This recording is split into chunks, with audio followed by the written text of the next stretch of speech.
The time for silence is over.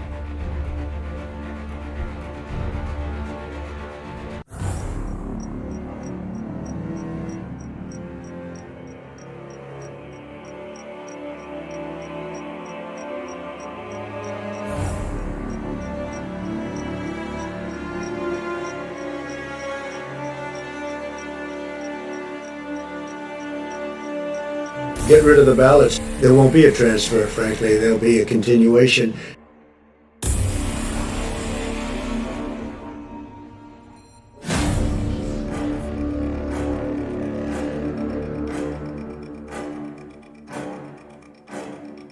The President has repeatedly said that voting by mail is particularly vulnerable to fraud. The ballots are out of control. The only way we're going to lose this election is if the election is rigged. Remember that.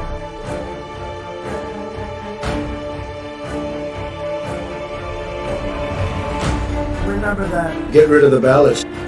Remember that. Get rid of the ballots. Remember that. Get rid of the ballots. Will you commit to making sure that there is a peaceful transferal of power after the election? Well, we're going to have to see what happens. You know that I've been complaining very strongly about the ballots, and the ballots are a disaster.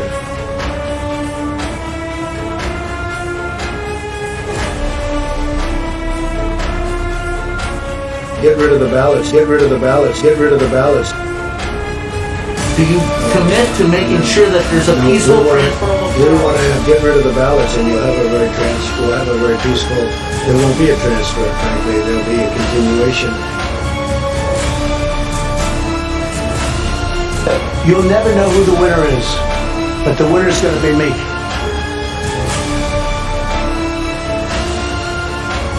It'll be the greatest rigged election in history. It'll be the greatest fraud ever perpetrated.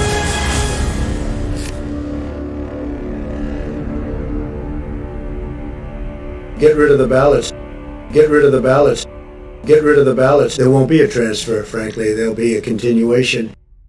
Join me every Sunday afternoon for a new show where common citizens, you and I together, discuss with each other issues of today, where we demand proof and evidence is required, where we seek the truth and will not be silent. Join me this coming Sunday afternoon and take part in America's oldest and most honored tradition.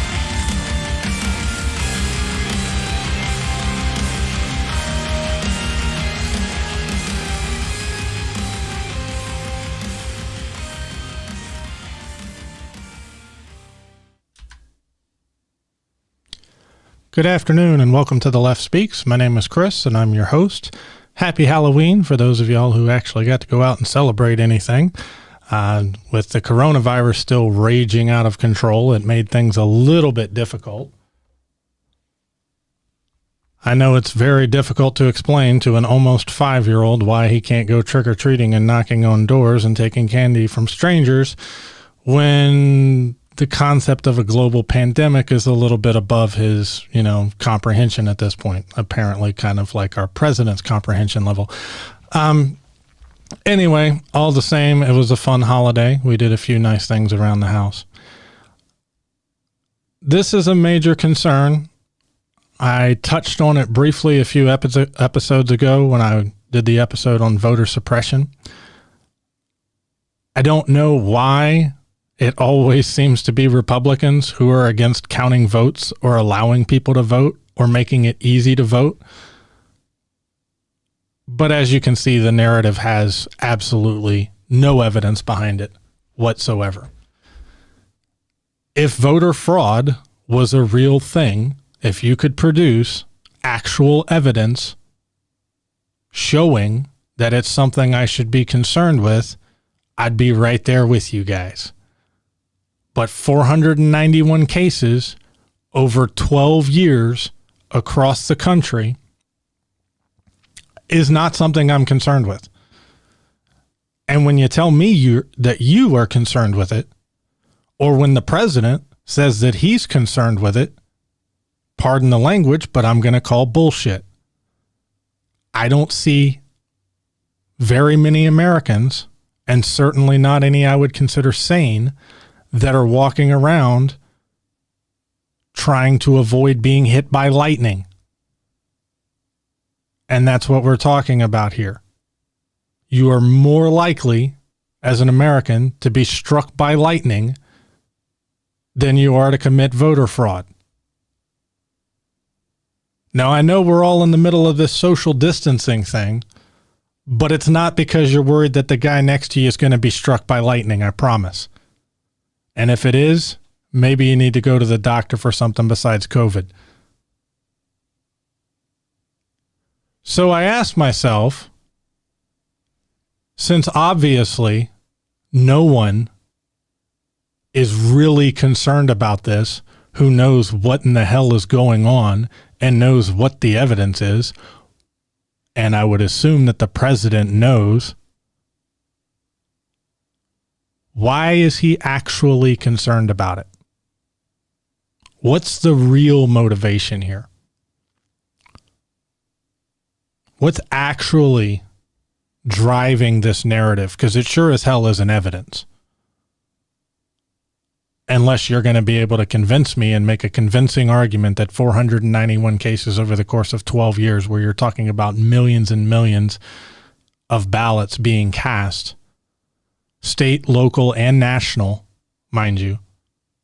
So potentially into the billions, but certainly into the hundreds of millions of ballots. 491 is something that I should be personally concerned with and that the federal government should be concerned with. Unless you can make that argument convincingly, I don't believe this is the real motivation. Not remotely. I've said it before, and I will say it again.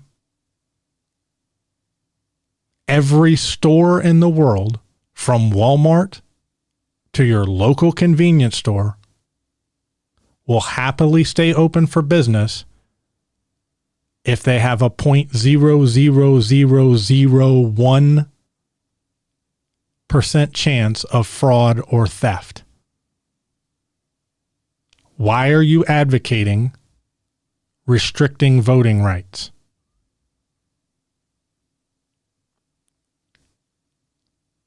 Well, we just saw right there in the intro video. We're only concerned, primarily this election, as Republicans, mind you, with mail-in voter fraud. It's completely a coincidence that 65% of Democrats, when polled, say they plan to vote by mail. Would you look at that? What a weird coincidence. You know, if we can just toss out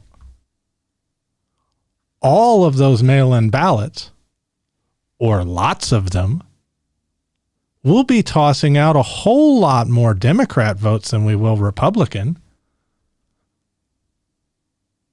So let's just call it into question.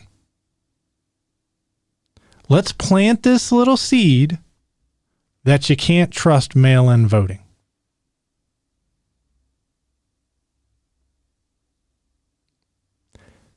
This is one of the big reasons I left the Republican Party. This is one of the big reasons I no longer identify as a conservative in this country. Even though I still hold many conservative views. I'm strong on the Second Amendment. I'm in favor of a large and well-trained military. I served myself.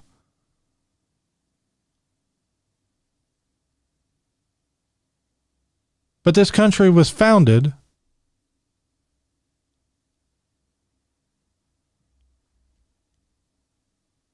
where you had the right to vote. And your vote would count.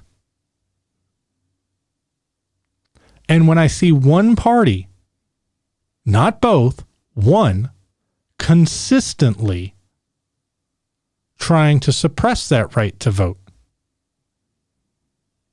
to cast doubt on the legitimacy of that vote if you get to cast it, well, then that party is at odds and are opposed to the oath that I took when I signed up to serve in the military.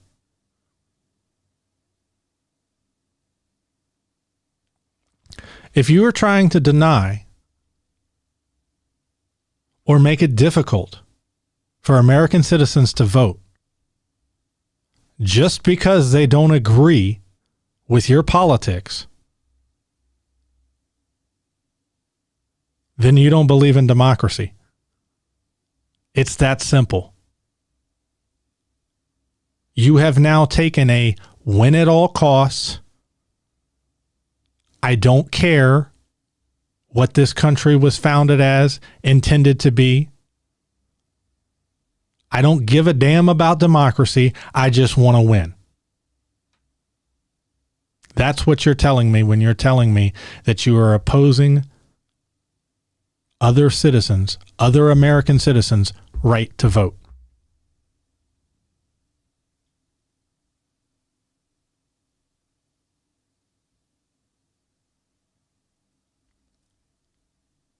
Those aren't the Republican values that I was raised on. They're sure as hell not American values. It is that simple.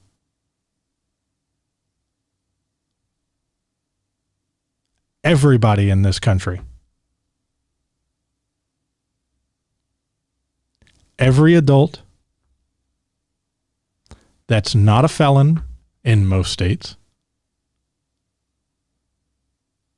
has the right to register and has the right to vote. These things should not be beyond question. The fact that you're siding with people who are removing or questioning the legitimacy of ballots based on such a tiny, tiny fraction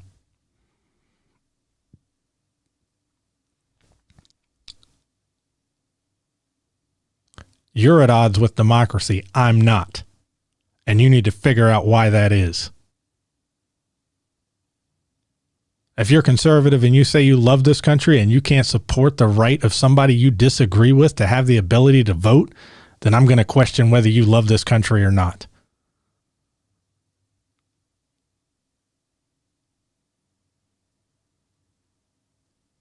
If you haven't heard this before and you haven't done any research into it, I invite you to do the research. That's how I came to this conclusion. Your president is a con man who has been lying to you and deceiving you and pretending that this is an issue when it's literally somebody running around saying the sky is falling. Because remember, you have a bigger chance of the guy next to you getting struck by lightning than you do of him committing voter fraud. I know we're in the middle of a pandemic, but it's not a pandemic of people getting struck by lightning.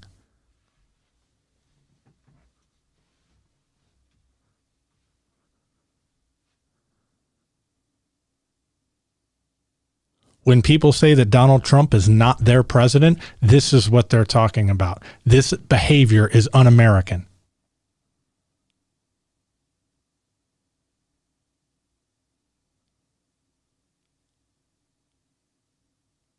I don't care if you want to get up and vote Republican. I don't care if you want to get up and vote Democrat. I don't care if you want to get up and vote for the KKK like people did in Louisiana when David Duke ran for governor. I don't care if you want to get up and vote for the Communist Party like people did back in the 1930s and 40s and 50s. I don't care if you want to vote for corrupt politicians like Huey Long back in Louisiana again, my home state originally. I'm not going to take away your right to vote. And if I'm not going to take away that right, I'm not going to not count your vote either, which is what Trump is trying to do here. Remember that.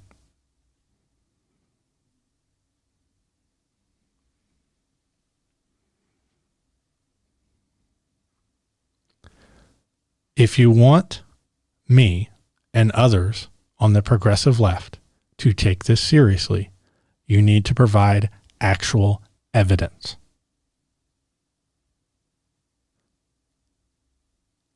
Evidence are facts that are verifiable, that you can show to other people, and that can be seen and measured.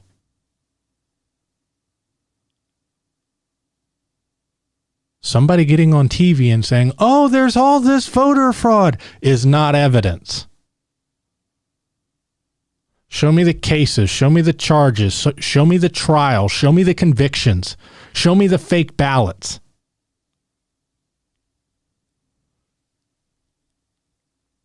Show me the fake ballots that were counted in an election and influenced them in this country. Can you do any of those things? To any degree where it would have made a difference? Because 491 ballots over the course of 12 years wouldn't even affect I don't know, school board election in the middle of New Mexico if I divided them out over 12 years? And you're expecting me to be concerned with it during a presidential election? Are you serious? You've got to be joking.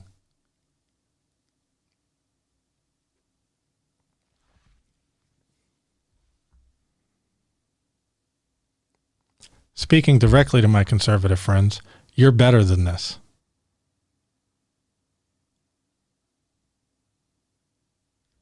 In this country, even the people you disagree with have the right to say what they think, vote the way they want, have their vote counted.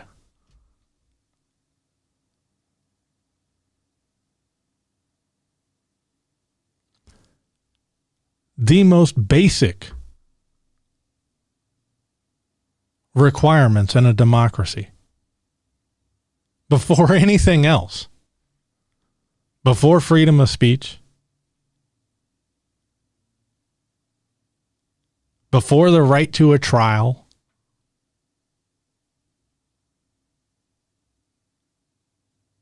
Before your Second Amendment right is the right to vote and have your vote count.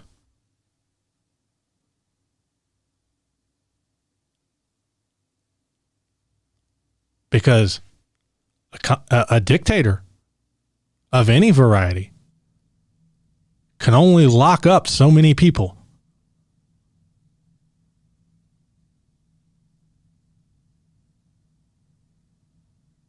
A dictator of any variety can only silence so many people in so many places. They could take away my platform.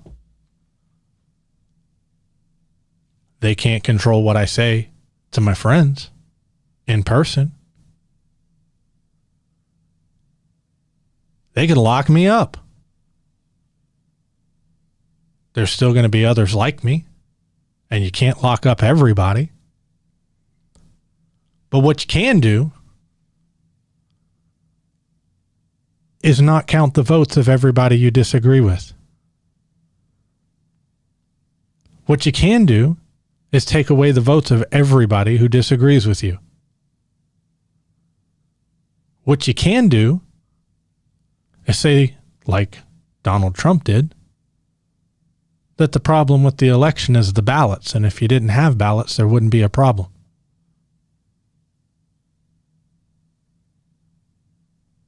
And if you want to get mad at me for quoting Donald Trump, why aren't you mad at Trump for saying it?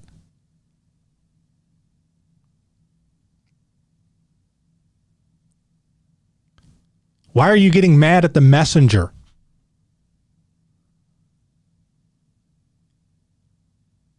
When I'm quoting the guy you're considering voting for.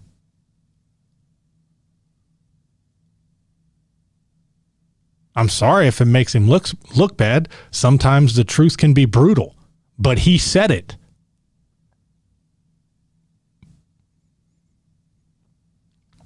Will you commit to a peaceful transfer of power? We'll see about that. Excuse me?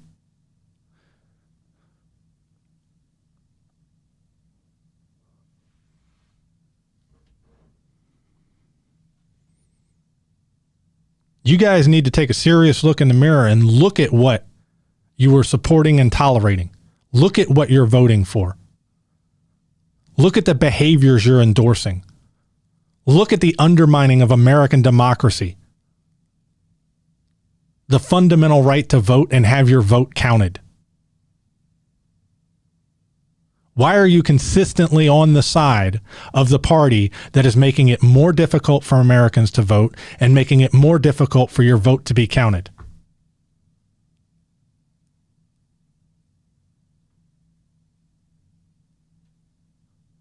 Now, I'm sure there are plenty of you, conservatives I'm speaking to directly here,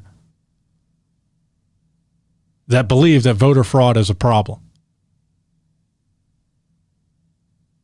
But when I can destroy your entire argument by saying, where is the evidence? Can I see it? That's a big problem.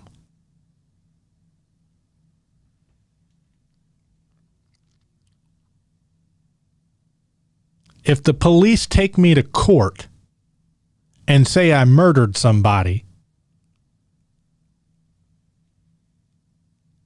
and all my attorney has to do is go, can we see the evidence?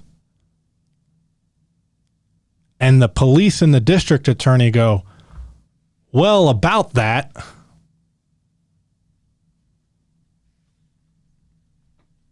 we'll have to get back to you on it. I don't go to jail. The case gets thrown out for lack of evidence.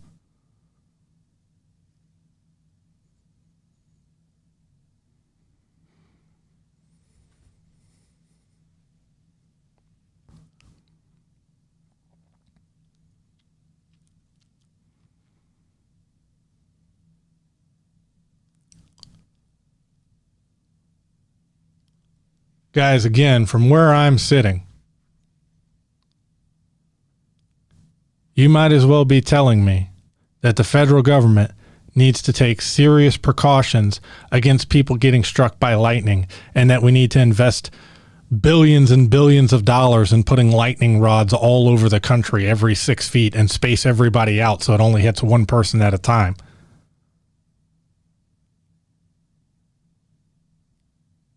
Because based off the evidence that I'm looking at, you know, that key thing that goes into logic and reason and tells you whether it's actually accurate or not, I don't see a problem here. The only problem I see is you supporting somebody who's trying to not count votes.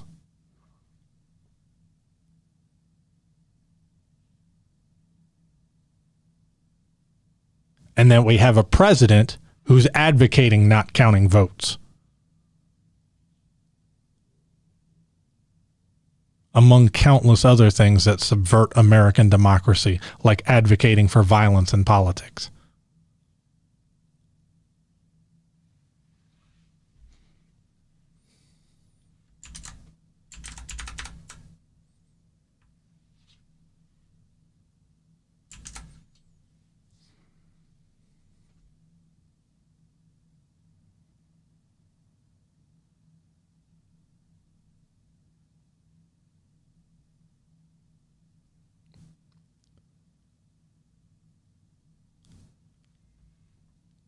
I love this country, and you claim to. And one of the things that is incredibly frustrating about democracy as a form of government is that you don't always get your way.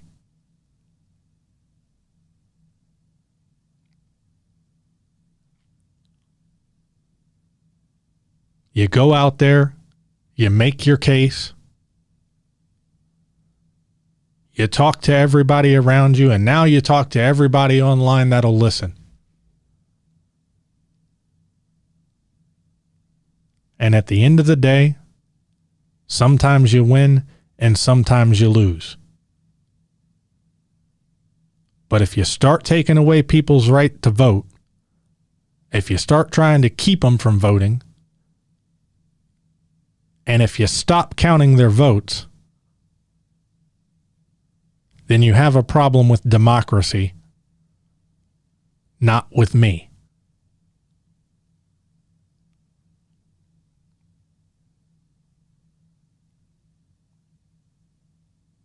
I love this country, and I can recognize that fact. There's a whole lot of policies I would love to see implemented that have not been yet. That does not mean I'm going to go out and start saying, oh, anybody that votes in person this election, since that's going to be a majority of Republicans, well, that's not safe, and they might be fake people, so we're just not going to count their votes.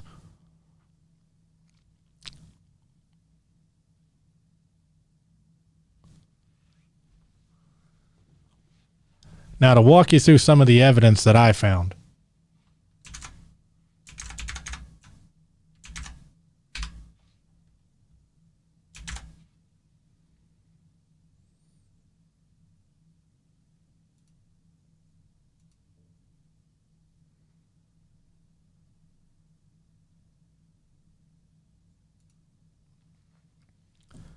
This is the Brennan Center for Justice. Bipartisan, does a ton of study into electoral work. They've been doing it since before Trump was elected, so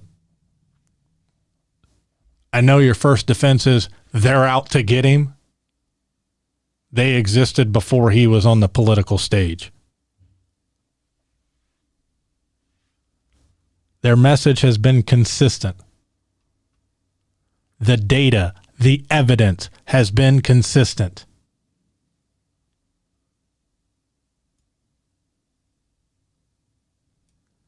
Mail-in balloting is not new. 1 out of every 4 Americans in the last 2 federal elections has cast a mail-in ballot. That's 25% of all ballots.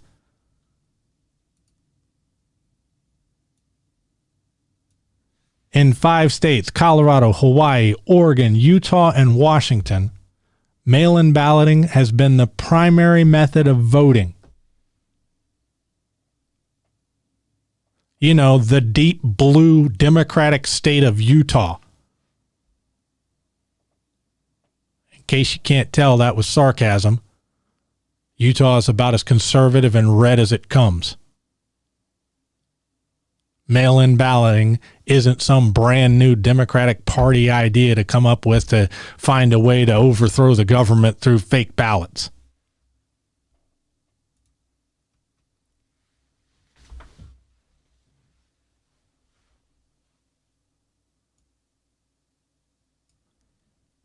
$250 million votes have been cast via mailed-out ballots in all 50 states.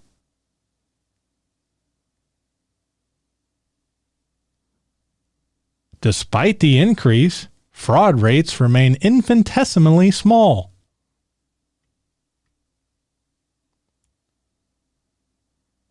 Oregon, the pioneer, has sent out 100 million mail-in ballots since 2000 and has documented about 12 cases of proven fraud.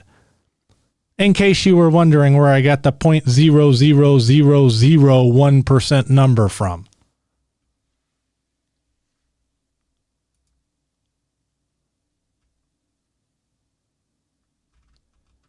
There are multiple tools to address voter fraud concerns. Barcodes, ballot tracking through the United States Postal Service, identity verification, including signature matches, secure drop-off locations and drop boxes, harsh penalties, including 5 years in prison and $10,000 in fines for each act of voter fraud under federal law. There's additional penalties under state law.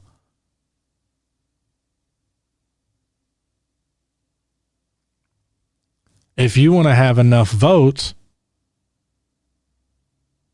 to influence a presidential election, at $10,000 a pop for each single vote and 5 years in prison for each single fraudulent vote, that's going to add up really fast, because it's not like it takes 10 votes to influence a presidential election. Oh, they also audit them after the election. And if all else fails, you can still go in person.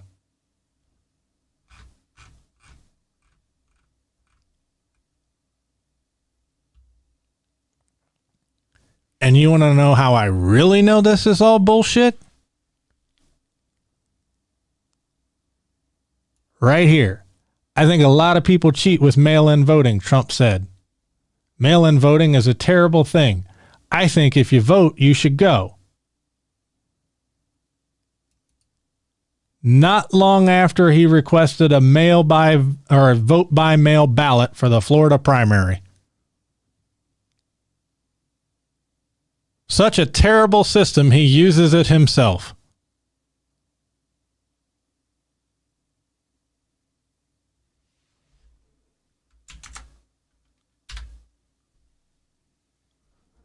Absolutely terrible.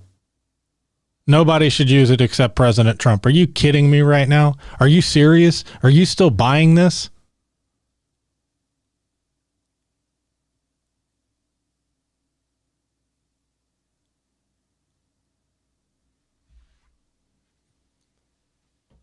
Such a terrible, broken system that I'll use it myself.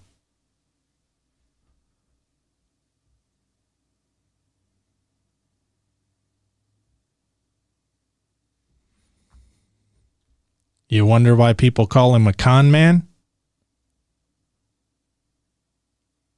Because he's selling you a solution to something that isn't a problem.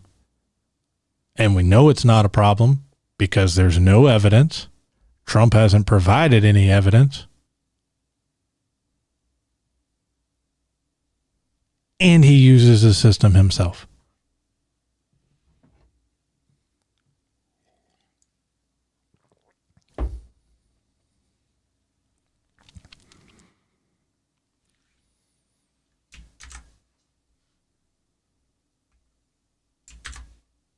But that's just one source. Maybe it's biased. Let's go check out something else.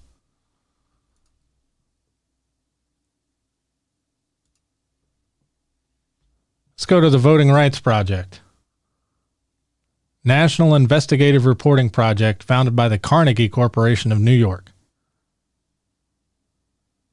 Headquartered at the Walter Cronkite School of Journalism and Mass Communication in Arizona State University.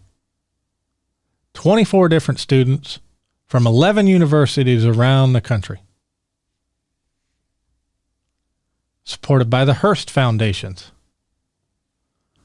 You know, these are some pretty big corporations and companies to be pushing a leftist agenda. You know, Carnegie and Hearst just jump out at me as screaming left.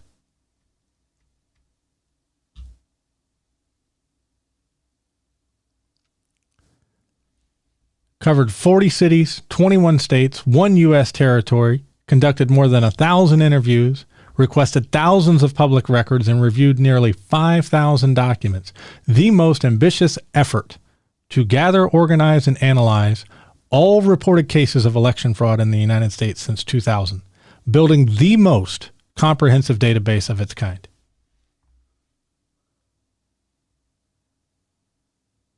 Since 2000, while fraud has occurred, the number of cases is infinitesimal. For those of you who might need to break out a dictionary for that word, it means very, very small.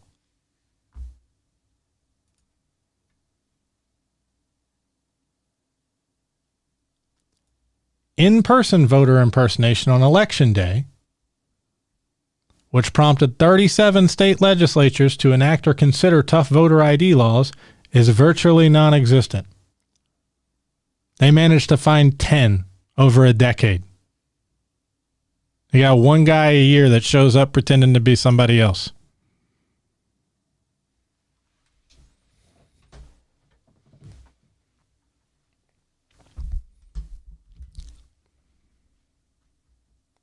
One guy a year.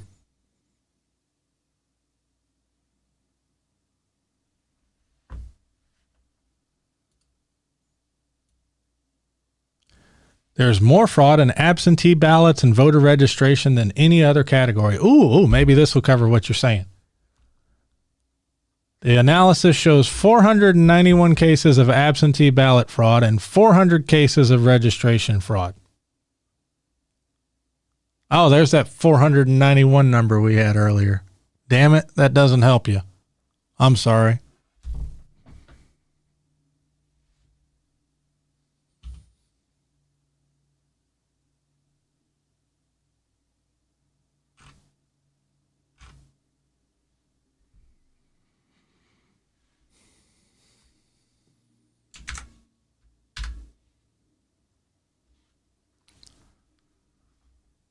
Guys, you need evidence. Otherwise, it just looks like you're trying to rig the game. And honestly, that's exactly what I think is going on. You're just trying to rig the game.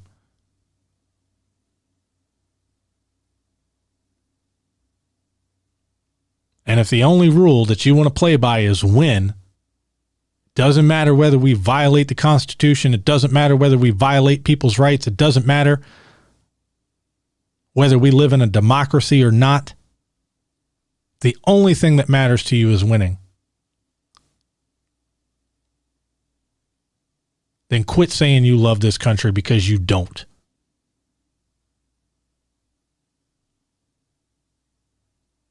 At least be honest. If you want to get your way no matter what, if constitutional rights don't stop you, if the foundations of democracy don't stop you, if the only thing that matters is you winning, then just own it.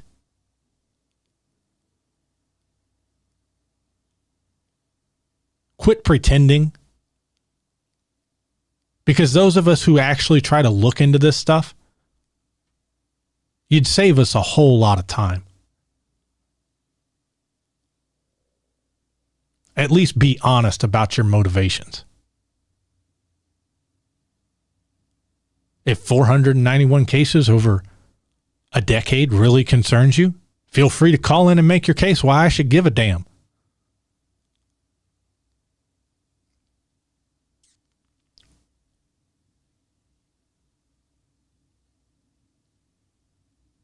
I mean, maybe that one school board election in, I don't know, the smallest county in the country with the lowest population was really important to you. I still don't think it would have influenced that, but hey, I'm all ears. I'll listen.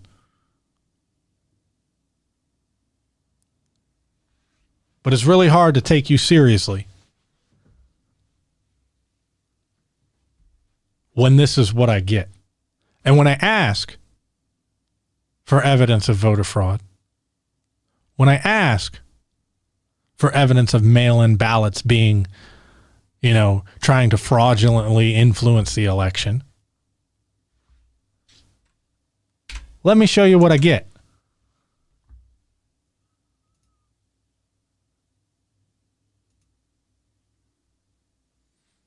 It's this kind of mess.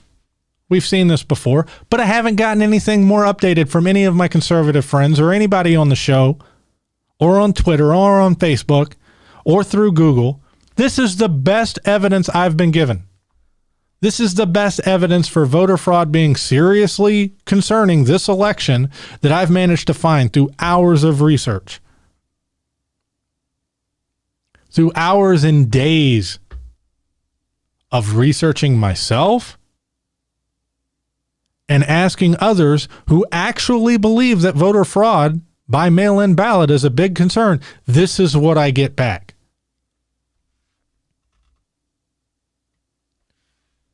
Mail-in ballots from the military serving overseas were found in the trash in Pennsylvania. Most of the discarded ballots had been cast for President Trump. Looks like it's a serious thing and I should look into it. Oh, here's the evidence, Chris. We're going to show you. On Monday, September 21st, 2020,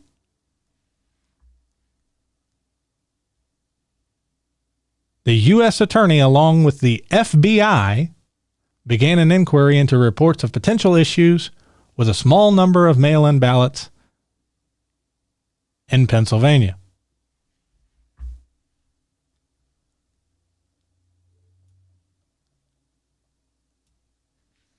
Investigators have recovered nine ballots.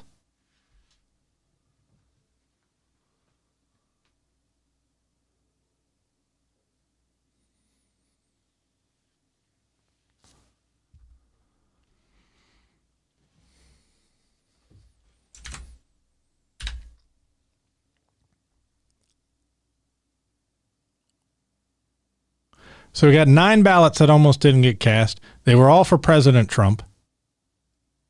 Okay, that's concerning.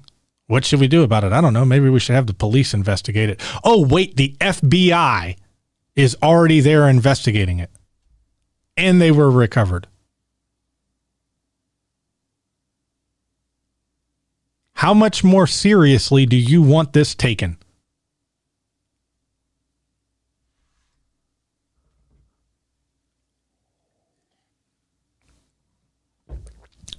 Seems to me like the system is functioning pretty much the way it should. And if I recall correctly, they figured out that lady was poorly trained and had placed them off to the side and has already been fired. And all of the stuff she lost was recovered.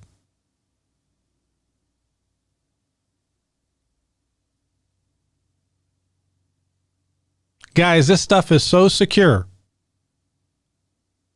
that when somebody says a small number of ballots is missing in some county in Pennsylvania, the FBI comes in and finds 9 whole ballots.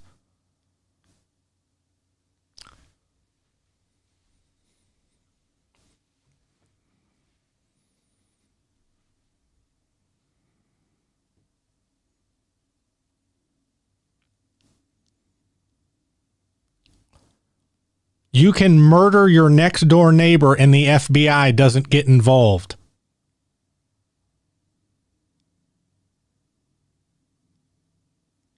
But they do if you lose 9 ballots. That seems pretty secure to me.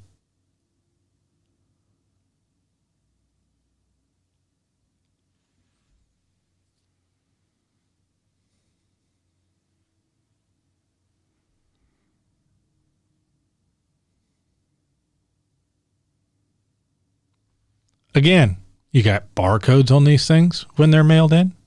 You've got signature matching on them that has to match your, signature on file with your voter registration.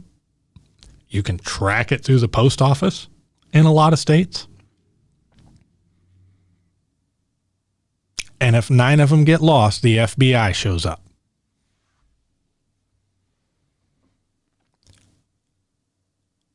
But this is going to be the fraud. Mail-in voting, fake ballots, is going to be the fraud that keeps Trump from getting elected. Not the fact that 65% of them happen to be Democrat.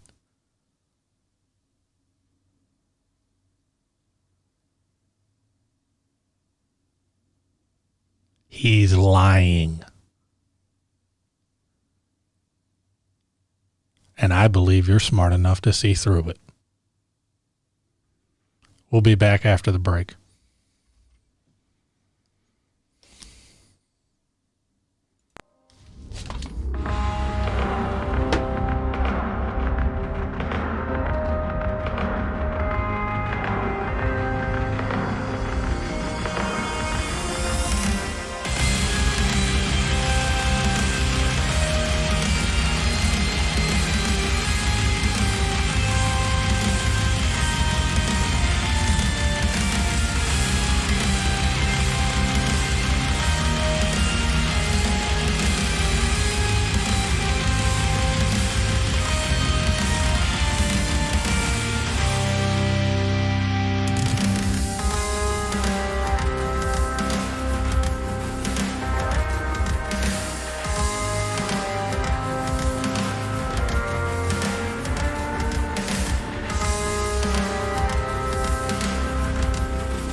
Welcome back, everybody. We're going to cover a couple of other things. A few episodes ago, I touched on the Hunter Biden is in bed with China, Ukraine, laptops got found, fake conspiracy theory nonsense. And I pointed out back then why it was ridiculous on its face and why it was completely unbelievable. But I thought that a large segment of Republicans would run with it, and so far I've been proven right. If you don't know what I'm talking about, it's because Twitter and Facebook both started taking it down. But of course, between Tucker Carlson, the New York Post, and conservatives sharing screenshots, this story seems to have gotten its legs underneath it. So let's run through it. And you'll have to forgive me here. I'm going to read something that was written about just how ridiculous this whole thing is. Hunter Biden, while living in California, decided apparently to fly 3,000 miles to Delaware, all to drop off a laptop that needed to be repaired. Can't prove it, but supposedly this is what happened. Coincidentally, the laptop shop that he chose to use 3,000 miles from California where he was owned by a huge Trump supporter. Wink, wink. And coincidentally, conveniently, Hunter Biden decided to never pick up this laptop again. I'm sorry, I'm going to laugh during this, guys. There's no security footage of it. That got lost. But don't worry. The verified Trump-supporting owner swears that he saw Hunter Biden drop it off. It turns out that this Trump-supporting store owner is legally blind and can't see more than 2 feet in front of him, by his own admission, and has also said that he can't say with absolute certainty or for sure that it was Hunter Biden who dropped it off. But he knows that the laptop was Hunter Biden's because it had a sticker on it for the Beau Biden Foundation.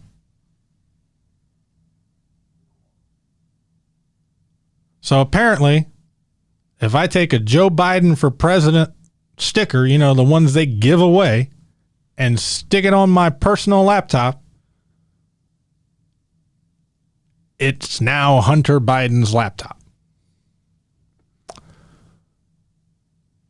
Now, again, supposedly, when Hunter didn't show up to pick up this laptop from the legally blind store owner, instead of doing what, you know, every other laptop repair shop would do and erasing the thing and reformatting it and selling it to try and recoup some of the money that they lost from doing the repair for somebody who's not going to show up, pick it up, and, you know, pay for it. No, this legally blind Trump supporter decided to spend hours duplicating the hard drive and sorting through thousands of emails to find one that suggests that Hunter tried to arrange a meeting with Daddy Biden. There's no evidence of this meeting whatsoever, but that doesn't matter.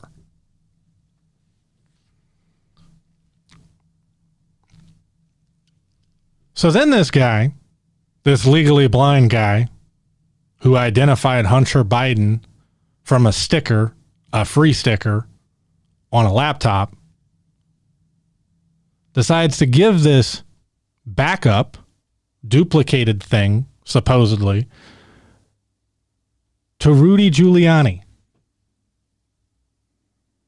Proud Trump supporter and former New York Mayor Rudy Giuliani. You know, the guy who was tricked by the comedian Borat into laying down on a bed with a lady he thought was underage. The guy who periodically butt dials reporters on accident.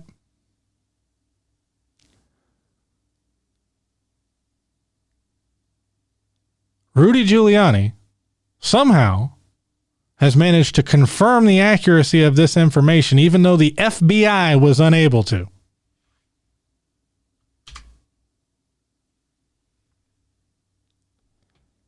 Of course, on this laptop, there's not just the email. No, that wouldn't be enough. There's also a video saying that Hunter Biden is into drugs and pedophilia. But that proof is secret and only Rudy Giuliani gets to see it. Can't show anybody else.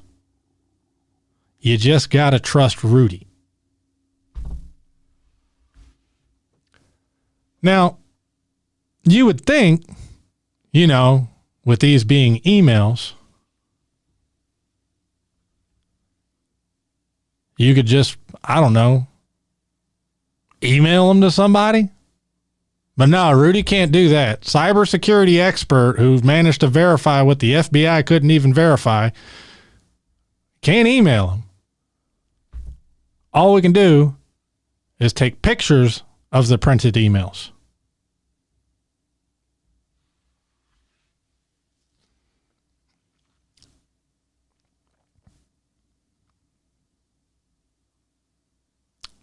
Now, to make this even better, this was all happening at the same time that Trump is getting briefed by the intelligence community of the United States saying that the Russians are using Rudy Giuliani without his knowledge to spread fake information. So Rudy gets fed up with this. Hops on Twitter on his phone and sends out some of the source material. This source material that he sent out was in an application that literally didn't even exist at the time this was all supposedly supposed to have happened.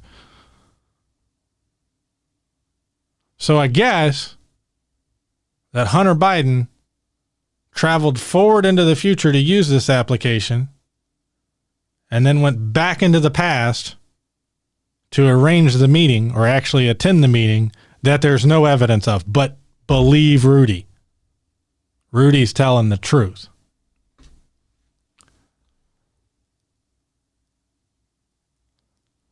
So Rudy finally hands this off to the New York Post and several other news agencies. New York Post was the only one who had published it initially, but the reporter who looked into it wouldn't even put their name on it because they couldn't verify a damn thing that was coming up with this.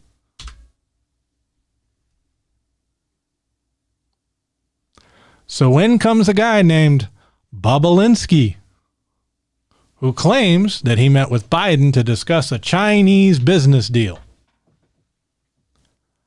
He has proof, documents. But following the trend, he hasn't released a damn thing. He's got proof, but you can't see it. Just got to believe him.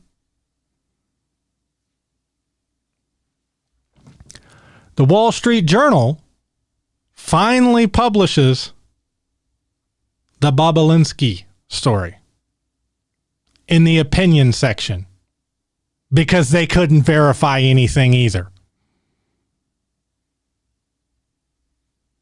The next day, the Wall Street Journal, in the actual news section, not the opinion section, refutes the entire thing.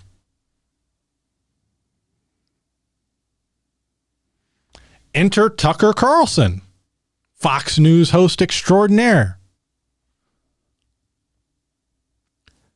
He claims he's going to release a bombshell. He's got all the emails. They're all coming out. All the proof you could ever need. All of it. We're going to expose this thing. Emails. Remember? Electronic mail. Apparently, according to Tucker Carlson, these things only existed, these emails, as a single physical copy electronic mails, emails, only existed in one physical printed copy. And that got lost in the mail.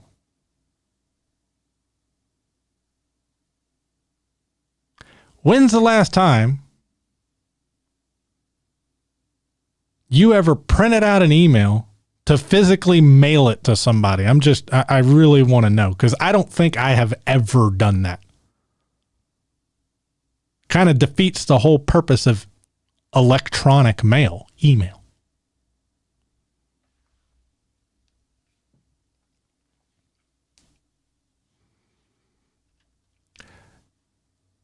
Next up is Martin Aspen, the Swiss intelligence operative. He's the basis for many of these allegations and brought it public in a dossier that the president receives. Turns out he's literally not real, not a real person. They made his face on a fake face generator and gave him a cute LinkedIn profile at a fake company.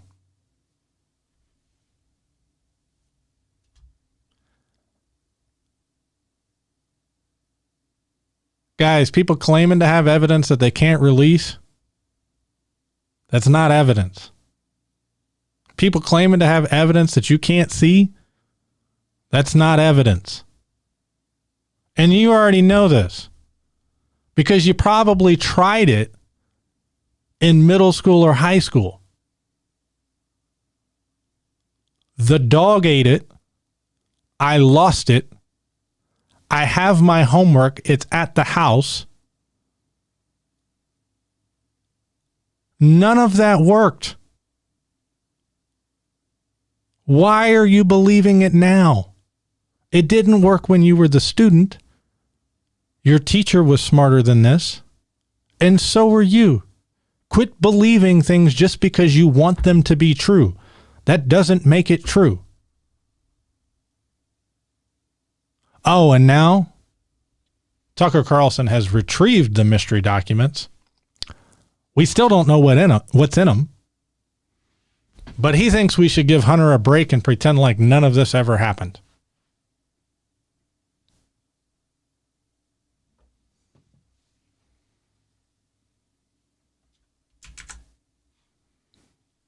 And just to make this very clear,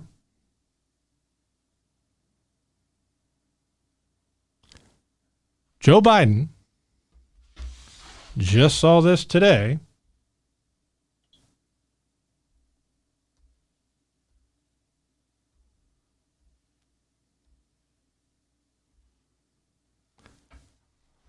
Joe Biden has released 22 years of tax returns.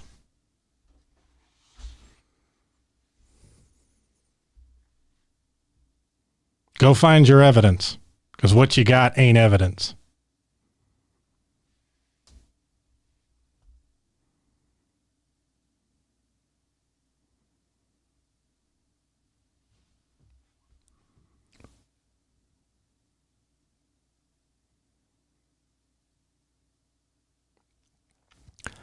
Maz the Spaz, do I trust the FBI? It's kind of irrelevant at this point because there's no evidence saying that any of this stuff actually exists. You're misplacing the burden of proof. If somebody comes out and says, I have evidence, it's on them to produce it, publish it, show it.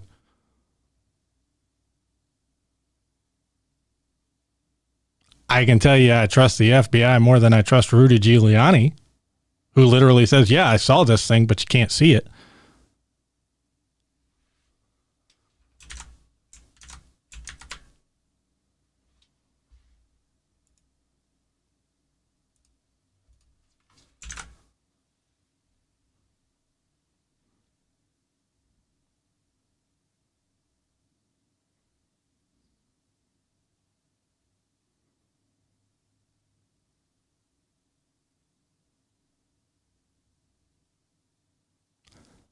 Maz, why are you going on about the Clintons? The Clintons aren't running for election, my friend.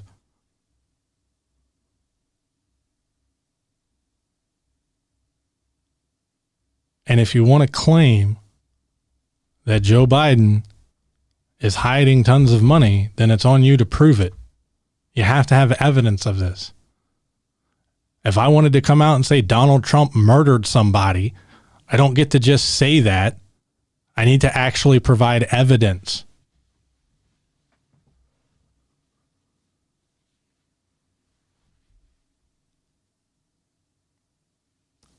It's about rich people being able to hide money. It gets more difficult to hide money when you release 22 years of tax returns. Unlike Donald Trump, who's released 0. I would hope we could agree there.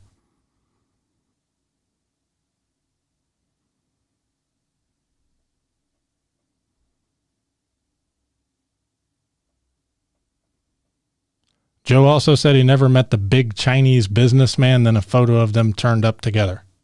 It's all right. Don't worry about the typos, my friend.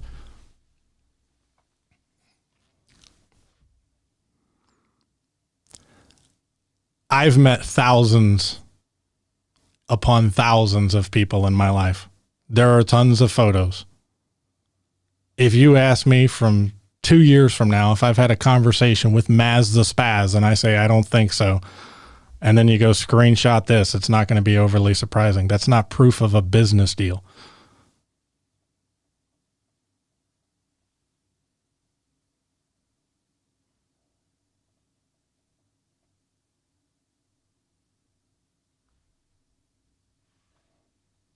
And I will say you have a very interesting name.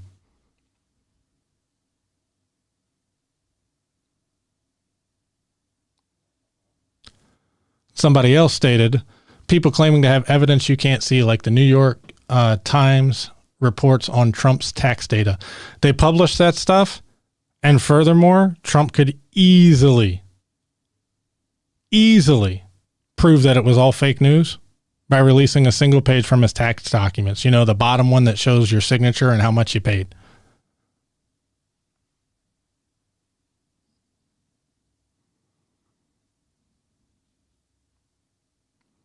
Hunter doesn't deny his dealing with China and Ukraine. He also traveled with his dad to China. I've traveled all over the country. I don't necessarily have business dealings all over the country. I've gone a little bit international, not a lot, primarily Canada and Mexico, obviously. That doesn't mean I have business dealings in Canada and Mexico. Furthermore, Hunter hasn't, but the Biden campaign has come out and flat stated before the presidential election that it was nothing but a smear campaign and that none of this was accurate. Then they've released, like I said, 22 years of tax returns on Joe Biden to further show no business dealings. Go find the evidence. None of what you're listing is evidence.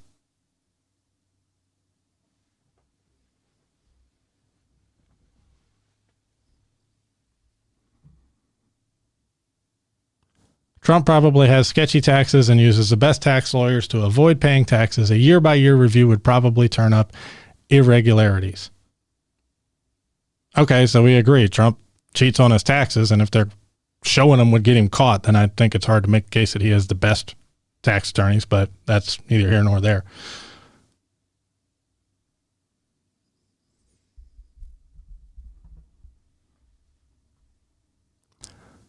Did the reporters at the New York Times put their names on it when they published it?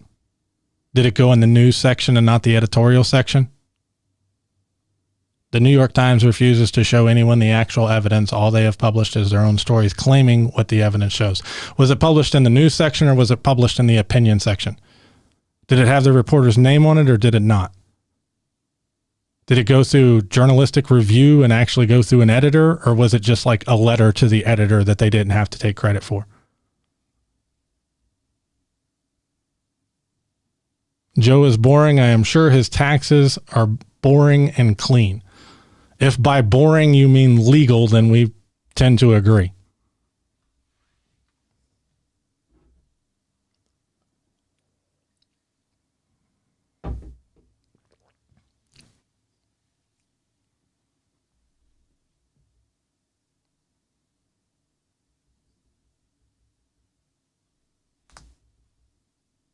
A loophole is nothing but official tax code that somebody uses and other people get jealous of and shout unfair. I tend to agree.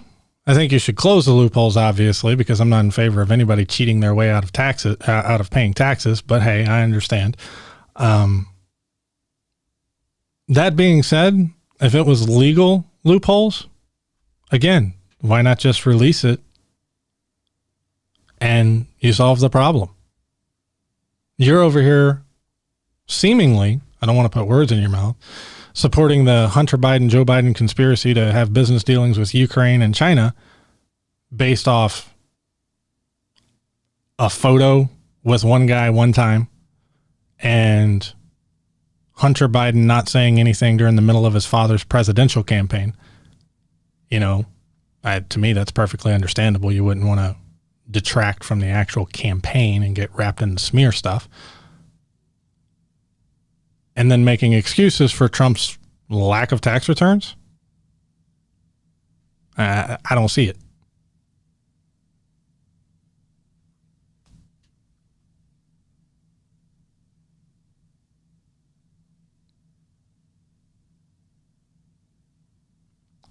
Regardless of what section it was in, they are making claims, by they he means the New York Times, without the evidence to support them. You just said the burden of proof is on the one making the claim. By your own statements in this show, you should be calling the New York Times stories on Trump's taxes fake. If it's published in a news section, goes to a reputable news source, is verified by multiple people, not published as an opinion, and can be refuted by what was a presidential norm of releasing your taxes beforehand, I'm inclined to believe it. Do I take it as 100% absolutely true? No, I don't. I haven't made a claim about Trump's taxes.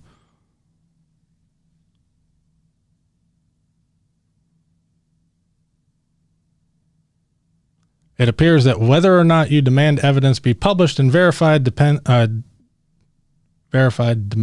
I think you mean depends on whether it agrees or disagrees with our agenda. I think you mean my agenda.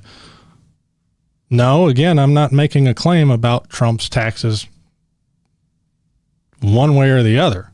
I'm saying Joe Biden has released all of his. Trump has released none of his.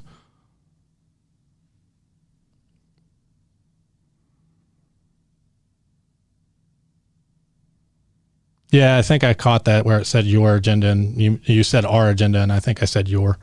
If not, the gentleman in question was saying that I only demand evidence when it disagrees with my agenda and disregard evidence when it, is in favor of my agenda. I disagree with that entirely. Maz the Spaz says he's going to wait and see what the FBI says about the laptop. I agree. I'll believe anything on the laptop is true when actual evidence is produced to show that it's true. It's that simple for me. Until then, it smacks of bullshit, to be honest with you.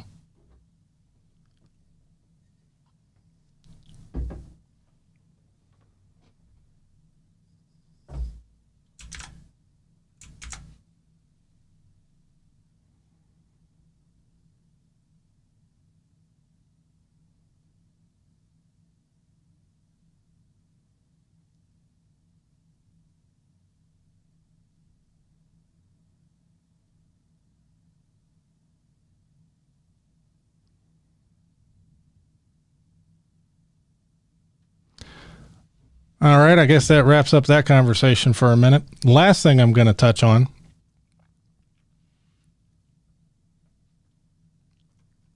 And we touched on briefly last week, is the normalization of violence in political campaigning right now,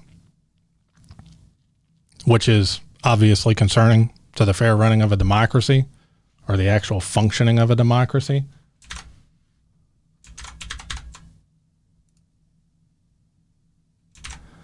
For those who were unaware,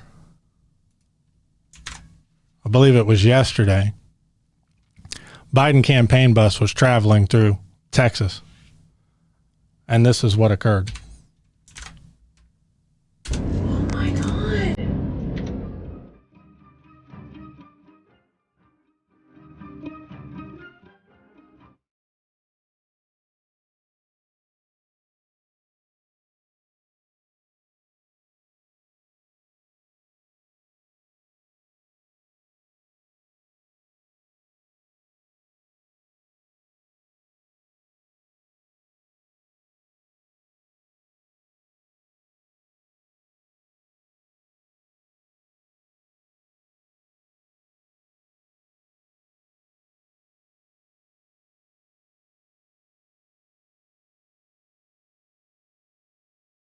Somebody said that they had police escort, but I guess they defunded the police and the escort left because there ain't nowhere around. I think that thing is with the Biden-Harris bus. Oh, yeah? Yeah, that white car is... I guess escort the Biden bus. Look. Look at how they're driving.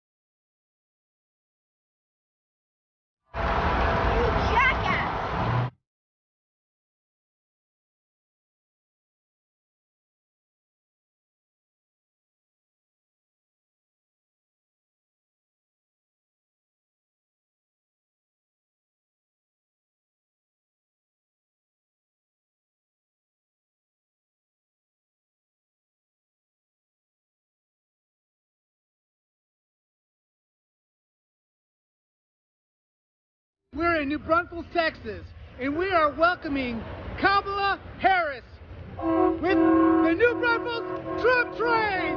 Woo!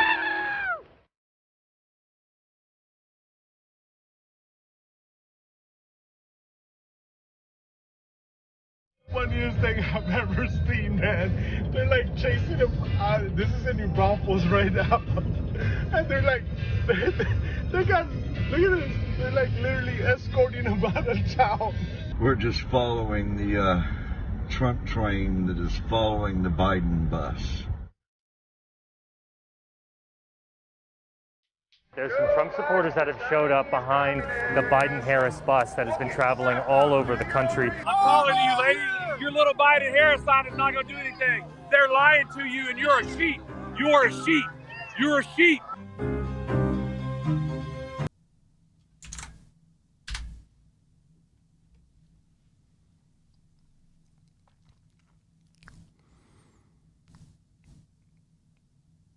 I think it's a little overblown, but I do think it's dangerous.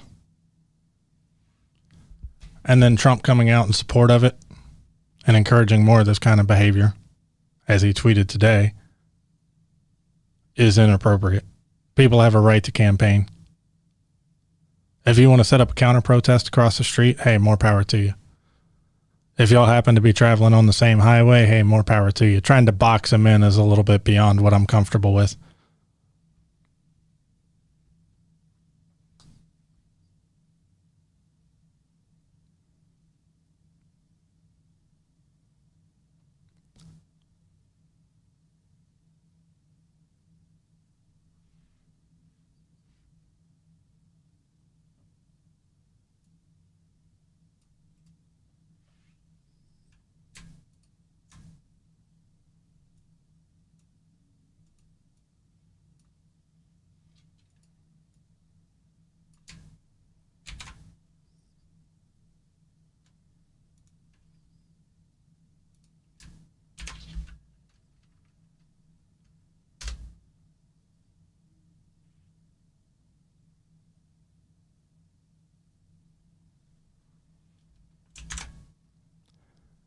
It is dangerous on both sides. I don't disagree. And then we have a news article. Hold on, let me pull that up for you. And I apologize for the delay. Obviously, I have to check some of this stuff.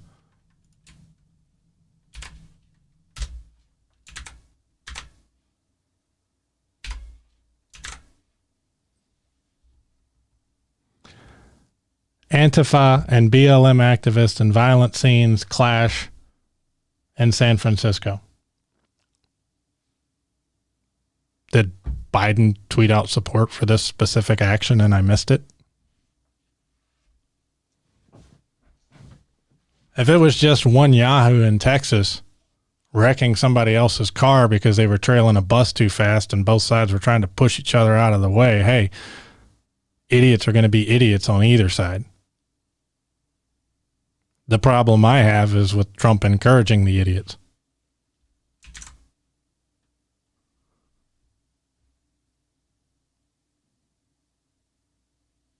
Yeah, I wouldn't mind seeing an interview of both of them either, Maz.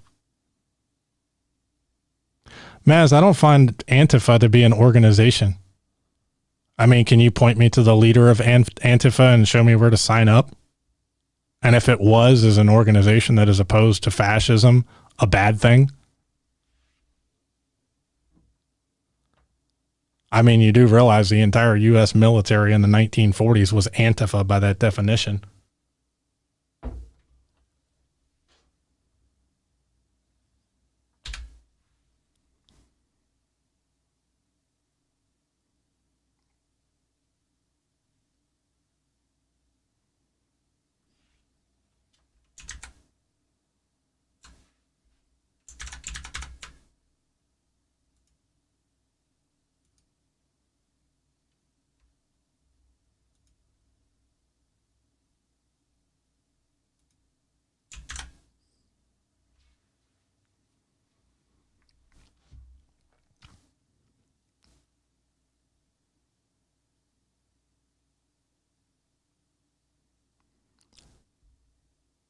It is loosely organized. Okay, I'm going to assume you mean Antifa is loosely organized, and today's college kids don't know what fascism is. They think any strong, bossy figure is a fascist. When asked what makes Trump a fascist, they can never answer. Okay, well, maybe you shouldn't just talk to college kids.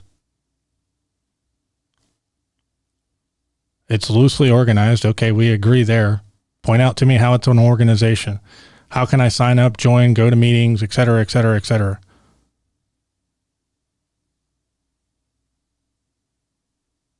If I sign up for a union organization or the Democratic Party organization or the Republican Party organization, all of those have leaders, all of those have meetings I can go to, join, rules I can follow, ranks I can move up, et cetera, et cetera, et cetera.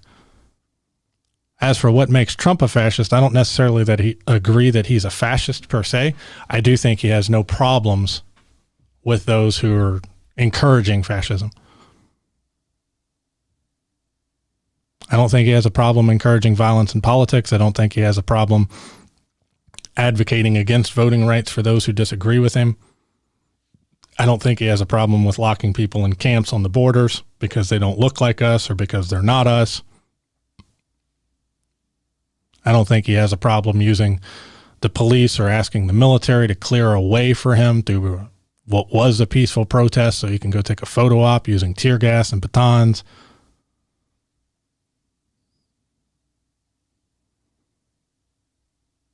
You have to meet local groups. There was a reporter who did go undercover with a small CA group of Antifa. People don't get locked in cages because of how they look. Okay.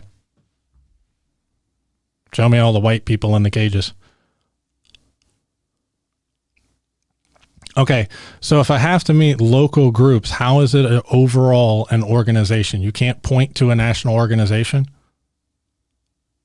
I mean, what you seem to be pointing to is a bunch of individuals that identify as anti-fascist, which again, I don't have a problem with.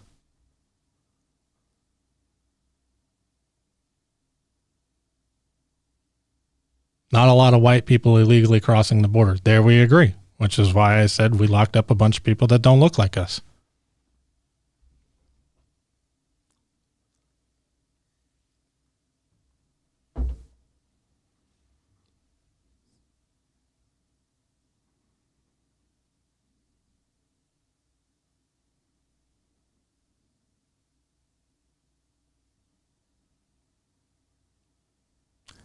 You're going to need to explain what you mean by just like when Russia used quote unquote cells.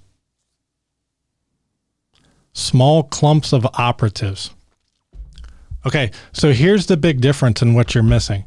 Okay, if Russia uses small clumps of operatives, I can point to the KGB and I can point to the president of Russia, Vladimir Putin. Okay, do the same for Antifa. This is what I've asked you to do multiple times at this point, and you're just not doing it. There is a central organization for small clumps of cells. I just pointed to them for you.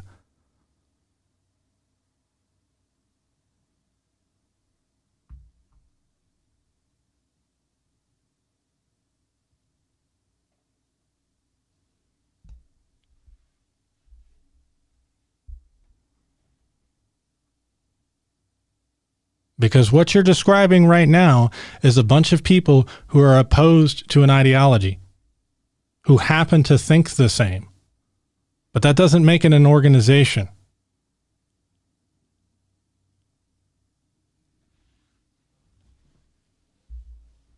And by admitting that there's no central organization, you're kind of defeating your whole point of calling it an organization.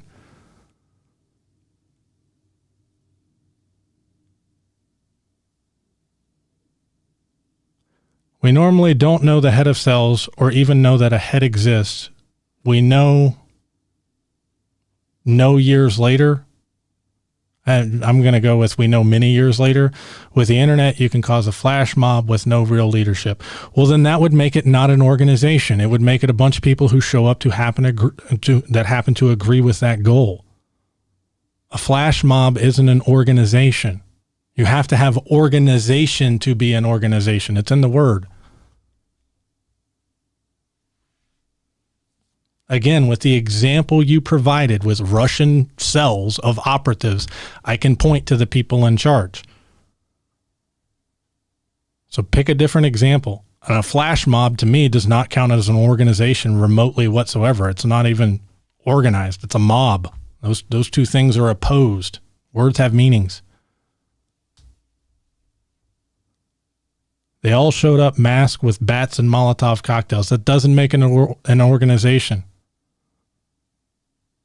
Okay, compare this to something like the Proud Boys, where I can point to the leader, where I can point to the founder of the organization, where I have steps that I have to follow to move up in the ranks. There's ranks I can move up in. There may still be clusters of Proud Boys, smaller organizations around the country, but I can do all of those things. Show me the parallels.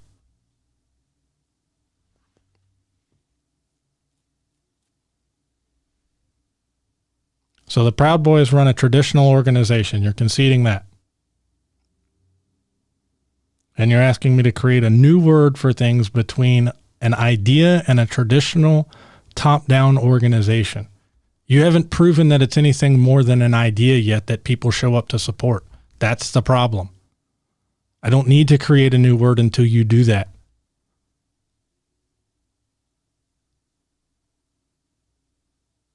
The fact that a bunch of people showed up dressed the same doesn't make it an organization. And you know how I know that? Because I can look out my window last night and see a bunch of people in costumes. That doesn't make Halloween an organization. It's an idea that a bunch of people support.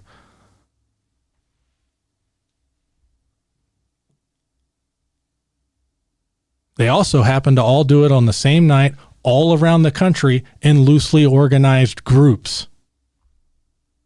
The family might be an organization, but you haven't pointed to Halloween as an organization. And hell, there's more proof for Halloween being an organization from what I'm seeing so far.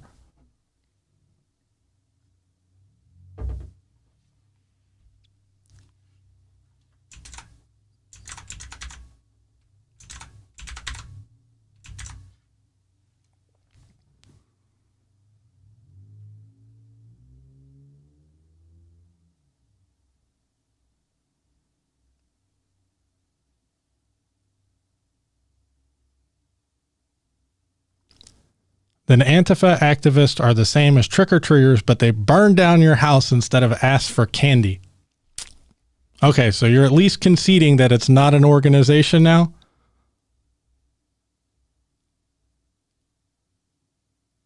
We'll take a small break on that note because I need some more coffee and give Maz a chance to get his answer together, and then we'll be right back after the break.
Welcome back, everybody. We've got a few more minutes left to go here.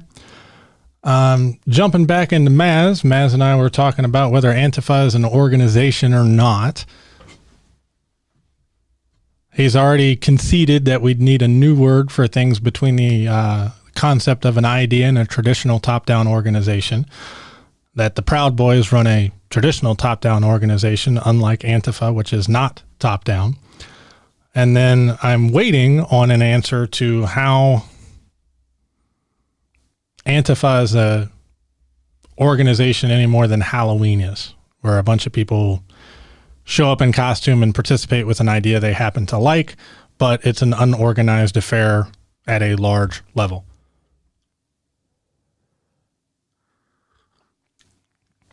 Maz also made the point that these Antifa activists are the same as trick-or-treaters, but they burn down your house instead of ask for candy. So to address that, okay, this is from Fox News. It's a little bit dated now. September the 16th of this year. Okay. The damage from riots and looting across the United States following the death of George Floyd, so not even talking about Antifa specifically here, but just the BLM protest in general, cost between $1 and $2 billion. Okay. Sounds like a lot of money. However, I'll never see $2 billion. Hell, I could even win the lottery and not see $2 billion. But here's the problem with that.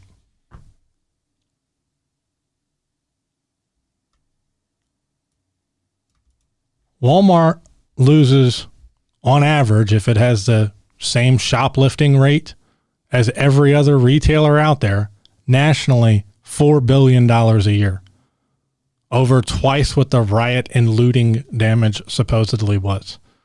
Even if I take the high estimate from Fox News, from a conservative source. This is not as big of a problem as people stealing sandwiches, milk, and deodorant from Walmart. And Walmart's still open for business. And Walmart, I can prove, is an organization. It has a structure. There's people down at the bottom. You show me where to sign up and all that sort of stuff. If you want me to take Antifa seriously as a threat, you're going to need to show that they're an organization, what their goal is, and actual real damage that they're doing. Furthermore, if I go to Antifa specifically,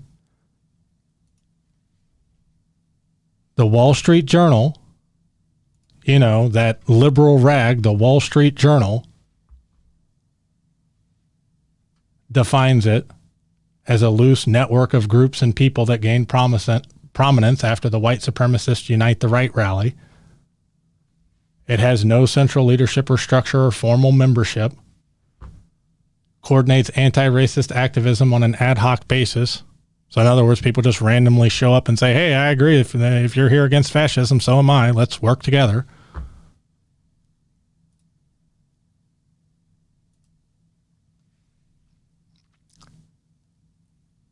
The Guardian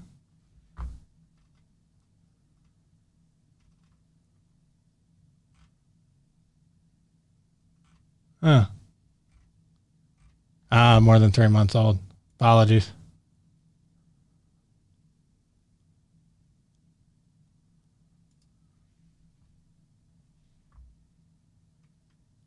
The fake Antifa account that supposedly was the leader of Antifa has already been tied back to white nationalists, so we know that it was BS.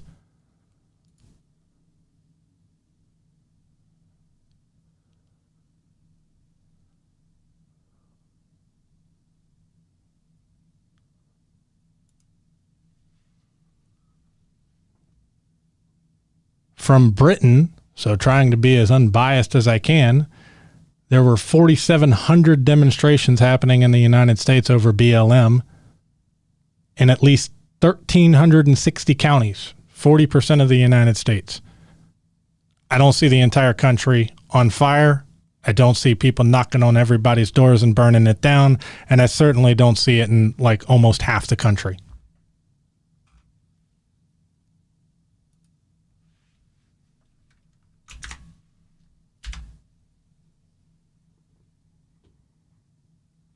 If I look at the video of Portland and am not concerned, there is no hope for me.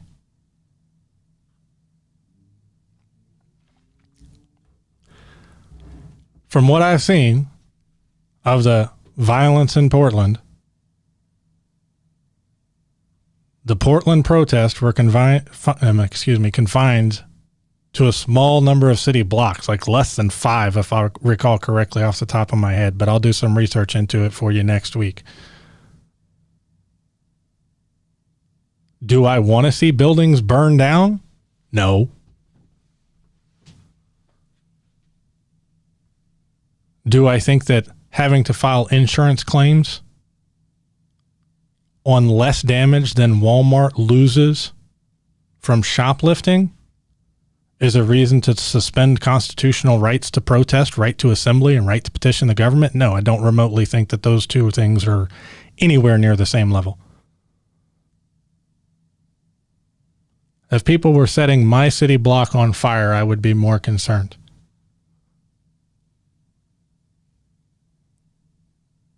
Perhaps. Do you live in Portland?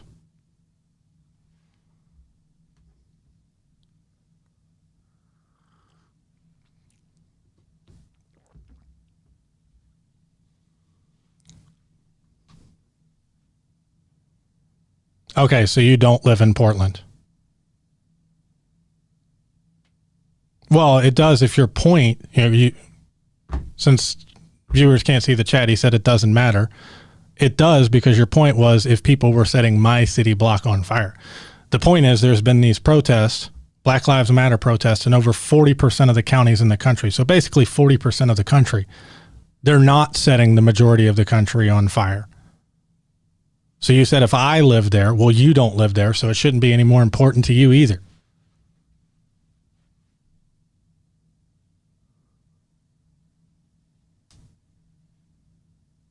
Used to live in Seattle where the whole chop zone thing was nonsense and the cops should have broken it up.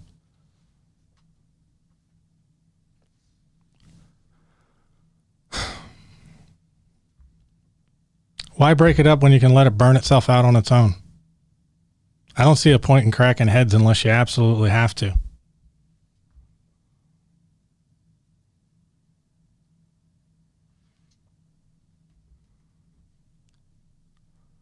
Why don't, I don't know, just reform the police and solve the protest?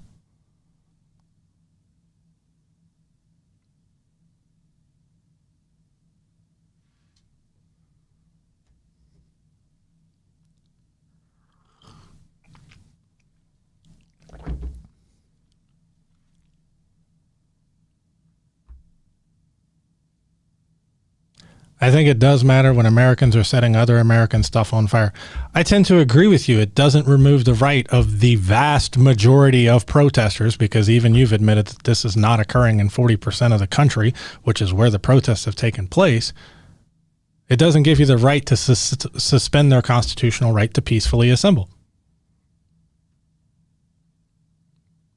I have plenty of empathy for the small businesses getting destroyed. That's also why they have insurance.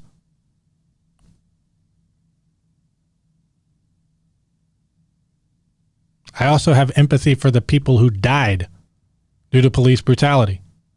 And I think there's something that can be done there. Police need a few changes, not radical changes. Such as what, Maz?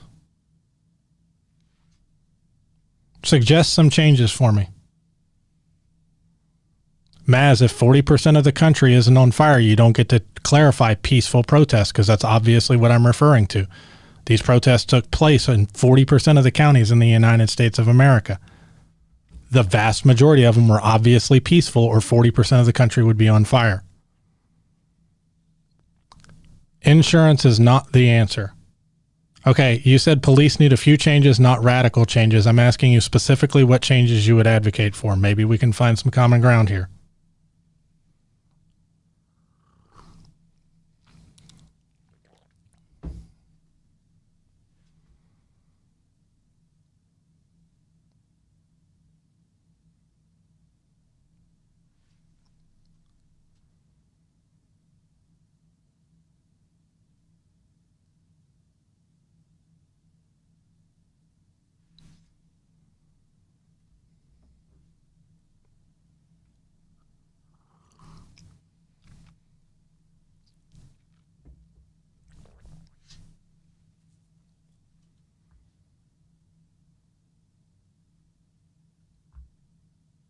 Open records of police who have internal charges against them.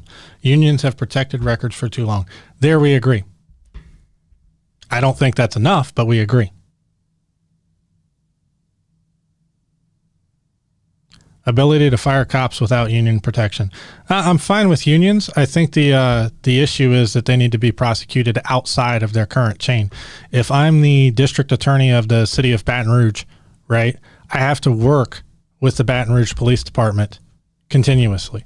If they have a bad cop and the union or the members of that police department want to protect that bad cop, if I go against him, all of my future cases are going to be impacted. I think it needs to be tried in a different state, personally. Could you agree with that?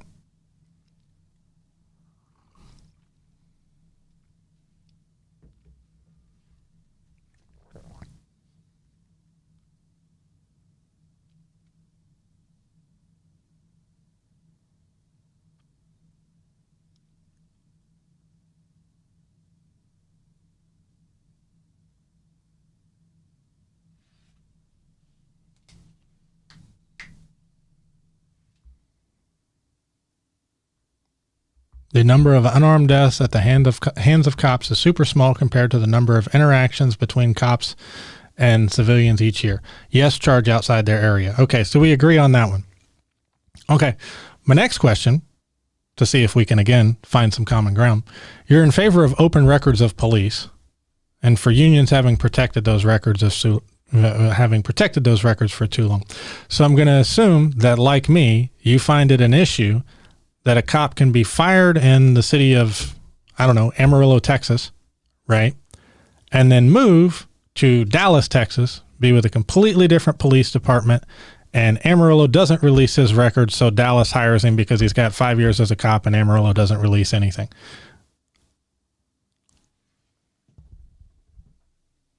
Do you see the same problem with that I do, Maz, that the records aren't released from one jurisdiction to the next when an officer is trying to be hired or transferred?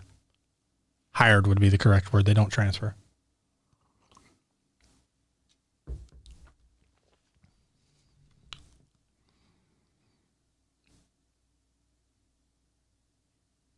And Maz, I see you brought up teachers. I'm trying to stick strictly to police right here. Let's solve one major issue in the country at a time, you and I. Let's not try to take on the whole thing all at once.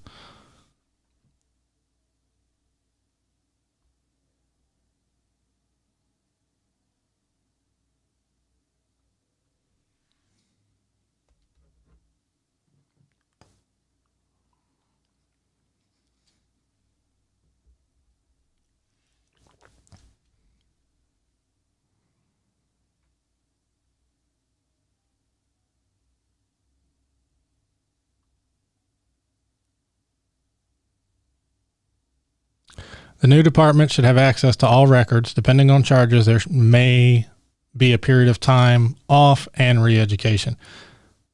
Retraining, I think, is what you mean more so than re-education. How about this? And you know, me, the proud left member over here, I'll go with the capitalist solution because we've seen it work before. Police aren't all that different than doctors in the sense that they transfer from hospital to hospital to hospital and police department to police department. And a lot of their records are closed and sealed and et cetera, et cetera, et cetera. Doctors carry malpractice insurance. Why don't we just make police carry some form of personal liability insurance? Hell, you can make the department provide it for the officers that it hires. And then if you have a bad officer, when he bounces from department to department to department, you know who's going to know that? The insurance company. And his price is going to keep jacking through the roof to eventually he can't afford his insurance, so he can't be an officer anymore.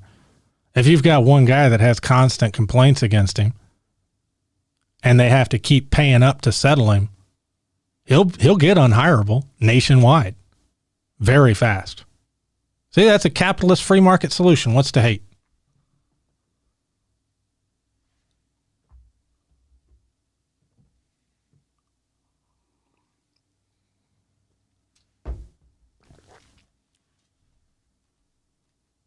You know what else would be brilliant to go along with that? Mandatory body cameras. I have yet to find an officer who's doing things the right way that has any concern with body cameras. Cities carry insurance. I agree, Maz. The problem is it's not tied to the individual officer. I want it tied to the officer like malpractice insurance is tied to the doctor.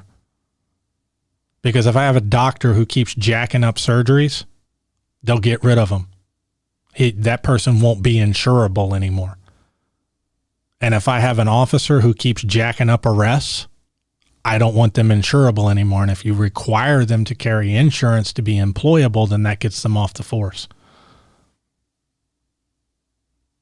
Yeah, you and I are both fine with cameras. I personally think cameras should be mandatory, and if you can't provide evidence of something suspect during an arrest, it's treated like destruction of evidence, especially now that the vast majority of police departments have it as a rule that you have to have multiple officers show up on a scene. If you're going to tell me that all the cameras aren't working, again, I'm going to call bullshit.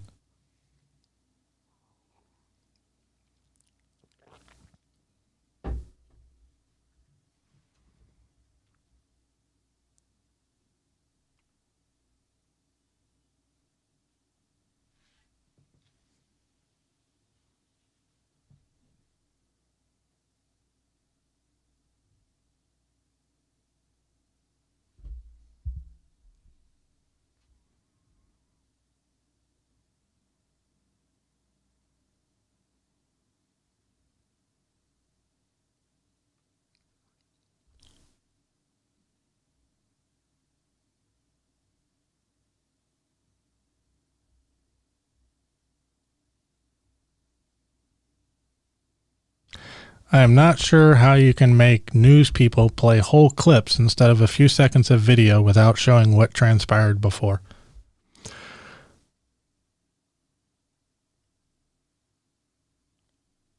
So, are you trying to hint that all of the news media out there is like playing to some anti-cop narrative?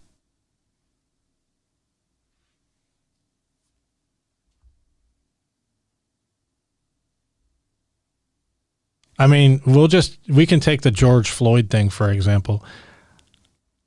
I don't care if the guy was swinging punches before he was in cuffs, face down on the pavement with 4 officers there.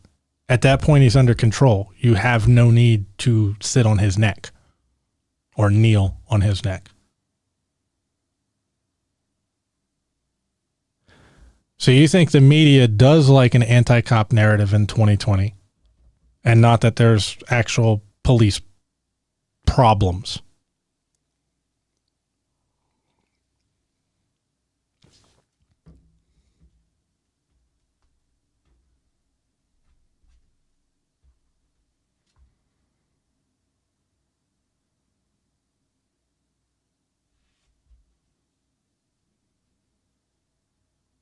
The neck kneeling thing was wrong, and police around the country have said so.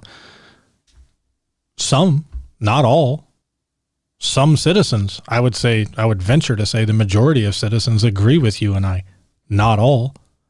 And don't forget, it took 3 days to arrest the man. That's what started the protests.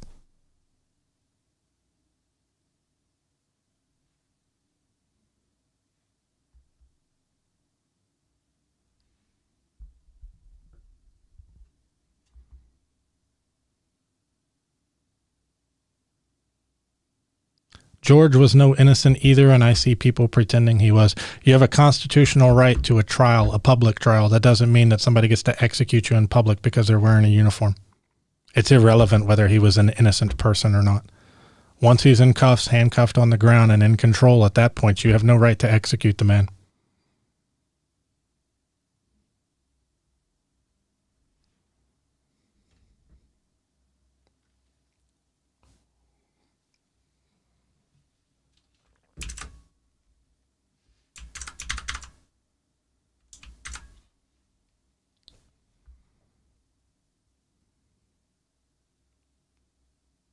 You were commenting about press portrayal of the man. Well, as more and more about him came out, but regardless, it's irrelevant to the overall point. I mean, the press could have portrayed him as Satan. The press could have portrayed him as Jesus. I don't care. You don't have a right to execute either one of them under the Constitution on pavement. I mean, yeah, it's in public, but you kind of skip the trial part. Yes, we agree the cop should be in jail. Yeah, but see, what you're missing, Maz, is you're getting upset about the messaging on the press. It doesn't matter. The facts of the matter are you and I both agree that the cop was out of line completely and that it took 3 days to arrest him, and that's what caused the protest. Maybe if they would have actually done it beforehand instead of waiting when you had it on video, it wouldn't have been an issue. I do agree with you, however, that the public tend not to dive too in-depth into a lot of issues, like the Hunter Biden and lack of evidence thing. But I'm not trying to derail us back into that. I think we're making a good amount of progress here. So you and I tend to agree on mandatory body cameras, mandatory footage, and prosecution being handled outside of their current jurisdiction, outside of their current state even. When cops are dealing with a drugged-up known criminal, they will treat them rougher than Black Baptist preacher they pull over for speeding.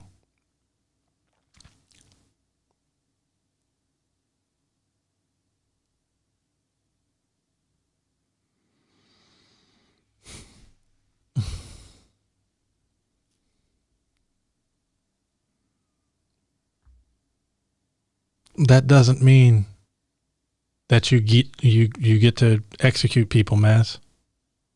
It's irrelevant. You don't get to treat them rougher unless that's what it takes to subdue them.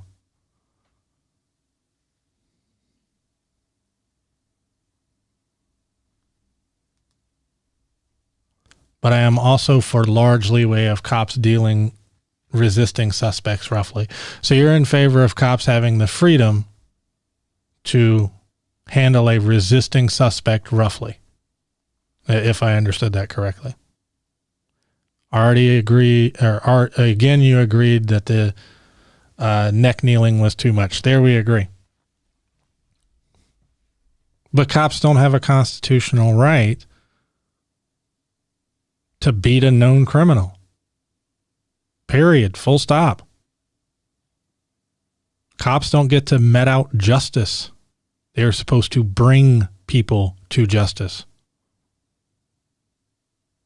not hand it out themselves. They're not the jury. If somebody's resisting, you get to use as much force as is required to keep them from resisting. You don't get to exercise more than that.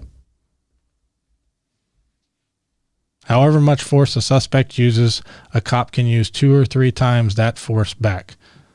According to you, the cop should be able to use whatever force is necessary to protect his life and subdue the suspect, no more.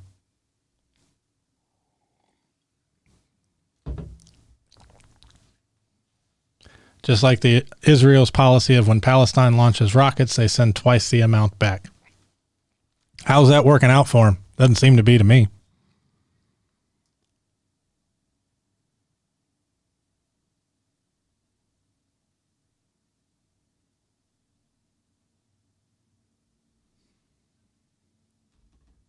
And you do understand that, like one criminal isn't a homogenous body with all other criminals. So me beating the hell out of this one poor guy doesn't teach all the rest of them to fall in line. You support old-timey policing. Old-timey policing when I was growing up was where I knew the chief of police's name.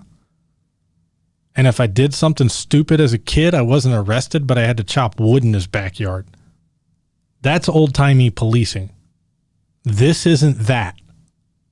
We're not even remotely talking about the same thing, my man. When somebody resists, you can get as rough as needed. Yes, but only as rough as needed, not 2 or 3 times more rough than needed. This is where we're disagreeing. I'm not saying the cops can use no force.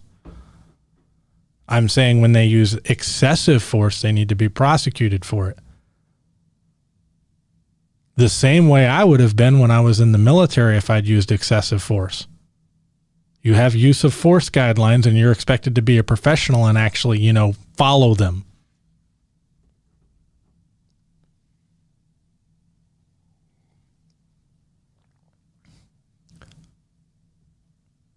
Maz, we're about to wrap up the show on the hour. I'm going to hold on for a couple of minutes more just to give you a chance to get in the last word, my friend.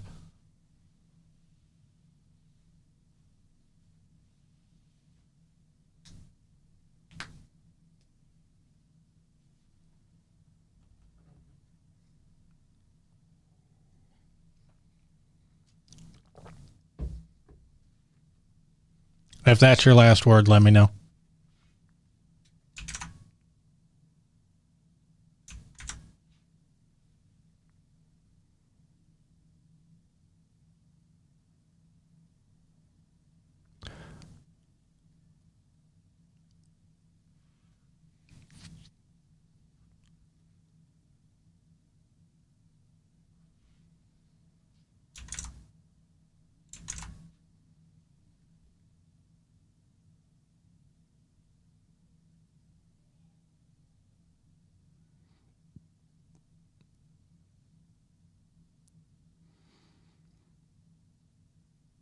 All right, Maz, I'm going to assume that's it at this point. Maz says he knew the chief of police's name and officer's name as well. As an adult, he knew that. Never talked back to a cop. No sass. Follow all requests of the officer. Okay, in the case of George Floyd, that was done when the man was on the ground. I know you admitted that the kneeling on the neck thing was wrong, but my point is that you can do all of those things and still not have it be enough. Okay? New use of force guidelines in the military are crap, some new use of force guidelines in the military are crap. I don't disagree with you, but you're supposed to be a professional and be able to follow lawfully given, legally given orders, whether you agree with them or not. I have heard some have been fixed in recent times. For a few years, you had to go to an officer to get approval to fire back instead of old time shoot back if they shoot at you. Yeah, I would agree. That's kind of absurd in a lot of cases. In some cases, I can understand the justification. It might not be worth having one soldier give away the entire ambush position just because he heard a few shots. He might have assumed they were at him. They might not have been. Other than that, I think that's going to wrap it up. Maz, I appreciate the conversation. You are more than welcome to join the chat next Sunday as well, or feel free to call in. The line is toll free. Thank you so much. And I'll be happy to answer that question for you next year, but I'm betting it's more than you've looked into. Have a wonderful evening, everybody, and enjoy the rest of your weekend.